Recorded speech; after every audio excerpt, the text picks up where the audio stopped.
let's start from the beginning at the top of the list, man. Holy shit. I've known you you were in one of my top 5 kill cams. Yeah. Do you remember which one it was? No, but it was, I think, 2010 maybe.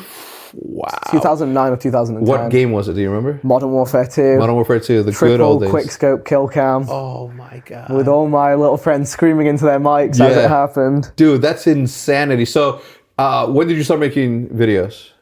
It was actually theoretically after that. That was the first clip I ever posted. Basically, my friend was recording with his Dazzle. Yeah. People from back in the day who made videos will remember that was the standard definition recorder. Yeah. My friend just happened to be recording with his Dazzle. I got this kill cam. They were like, "That's wild. You have to send that." So I got on the emails. I was like, "Optic top kill cams of the week, Machinima top kill cams, everything." Sent it out there. Then it made it to your episode. I think it made it to 1 or 2 others. Yeah. I think that was maybe my first kind of 30, 40, That's 50 insane. subscribers. Yeah. And then it was like, okay. And now they're gone. Probably. No, they're gone. Oh, the episode. Tell me they're private or something. No, Machinima That's deleted them. awful. Machinima.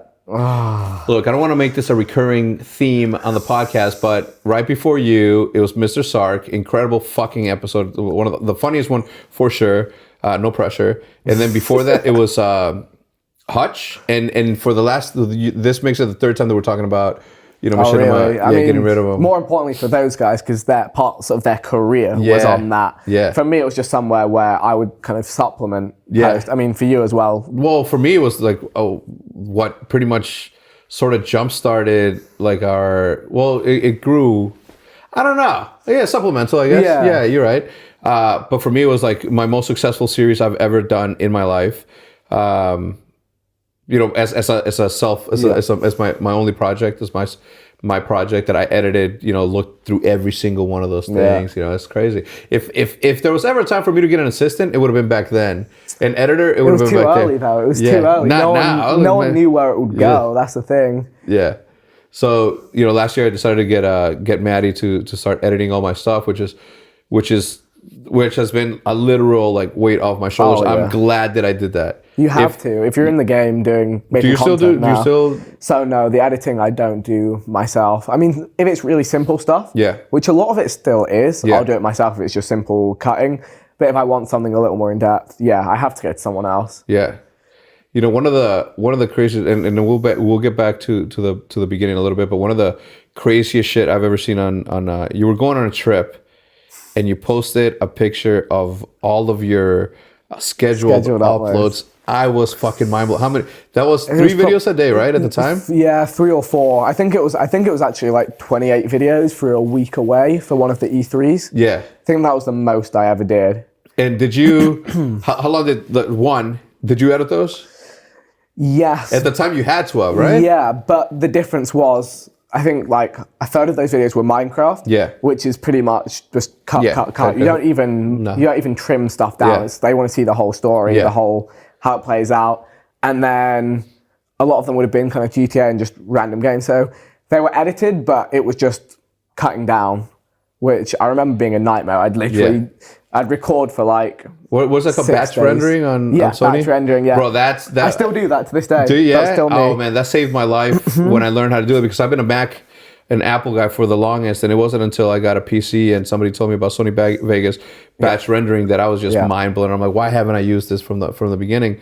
But still, the amount of videos that because you up until leading up to the point to where you go on vacation and you schedule upload 28 videos, you still had videos going up in that sort of 2 or 3 a day, So how did you pile that up, like that workful? So just in case anybody's up and coming or anyone currently doing it, what was the magic recipe behind that? It was, I would just pretty much the week before I went anywhere, I would literally not leave the house. I'd create a kind of rough frame of what I wanted to create. I was like, I'll record this Minecraft series every other day while I'm away, and kind of then for the week before when I'm making that series, instead of making 1 episode every 2 days, I'll record 2 and get those ready so I'd be ahead on all my different series, and I just kind of push them kind of along the scale. That was pretty much it. It was just time, just pure time in. That's insanity for a one-man show. a lot of people say, it's really easy to be a YouTuber. Oh, yes. Well, look, we're not comparing it to doctors or brain surgeons or anybody else. But I mean, the dedication it takes, especially at the beginning when you're not really seeing the money results or the monetary return that you would like to see from the beginning, or the fame and glamour that comes from this thing. It's self-motivation as well. It's like there's never any guarantee it's going to amount to something bigger. No matter, it's not like work hard and you'll get it. It's like work hard, work smart, and get lucky, and then you'll get it. 1,000%. Because for every one person that makes it, there's a literal million that didn't. That's how big YouTube has become nowadays.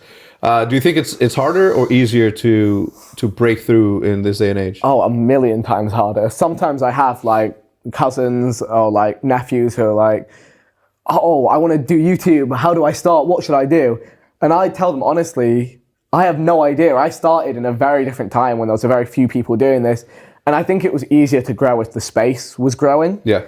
Because there were constantly so many new people coming onto the platform. Yeah. And there wasn't a crazy amount of content, whereas now there's so much content uploaded. The stats change every few months, but it's like, it's literally thousands of hours every minute that are uploaded. Well, one of the things that I always commend the Sidemen on, the group that you're a part of, is the fact that you guys have been able to not only remain relevant for the last 10 years. Has it been 10 years? Yeah, for sure. So we've been making videos as individuals for kind of between us, like me and Josh, kind of 10 years, JJ maybe 8 years. As a group, Sidemen has been just over 5 years, coming up on 6 years this October. Yeah. But it's been an official, I mean, I say official group, it's had a name for 5.5 years. But so, all right, fine, 5 years to remain as relevant, and not only relevant, but at the top of the fucking YouTube game for 5 years and still going, because you guys have, no matter what. I mean, maybe you're too close to it, but from an outsider's perspective, from an external point of view, you guys have. You guys have been trendsetters in what YouTube comedy creation or just like flat out fun entertainment has sort of become. That to me has always been like, you know, I look at you guys for a little bit of inspiration. I look at you guys for, you know, for the do's and don'ts sort of, and I have for the longest time because I'm a student of the game, you know, still to this day. That's the thing. You have to, right? Yeah, and it changes every month. Yeah. You can't kind of look at even YouTube 2 months ago and be like, okay, this is working.